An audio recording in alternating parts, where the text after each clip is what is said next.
नाशिककरांच्या रोजच्या प्रवासाची आधारवड ठरलेल्या सिटीलिंक बस सेवेसाठी पास मिळणाऱ्या वेळेत बदल करण्यात आला।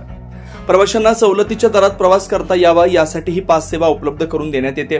मात्र आजपासून या पास केंद्रांच्या वेळेत महत्त्वाचे बदल लागू करण्यात येत असल्याची माहिती सिटीलिंक प्रशासनाने दिली आहे। आपण पाहूयात नेमकं कसं असेल हे नवीन वेळापत्रक। निमाणी बस स्थानक सकाळी 7 ते रात्री 8, नाशिक रोड केंद्र सकाळी 9 ते संध्याकाळी 5, सिटीलिंक कार्यालय सकाळी 9 ते संध्याकाळी 7, केटीएचएम महाविद्यालय सकाळी 9 ते संध्याकाळी 5। संपूर्ण शहरासह नाशिक महानगरपालिकेच्या 20 किलोमीटर हद्दीत प्रवास करणाऱ्या प्रवाशांना हे पास अत्यंत उपयुक्त आहे। याचा लाभ विद्यार्थी, कर्मचारी, ज्येष्ठ नागरिक आणि महिला मोठ्या प्रमाणावर घेतात। बदललेली वेळ लक्षात घेऊन पास काढण्यासाठी संबंधित केंद्रांवर वेळेत भेट द्यावी असं आवाहन सिटीलिंक प्रशासनाकडून करण्यात आलं। नवीन वेळांमुळे नागरिकांची गैरसोय होऊ नये यासाठी प्रशासनाने हे वेळापत्रक जाहीर केलं।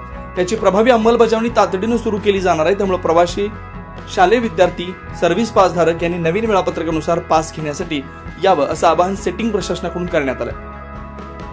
9 न्यूज महाराष्ट्रासाठी प्रतिनिधी अमोल वाघमोडे, नाशिक।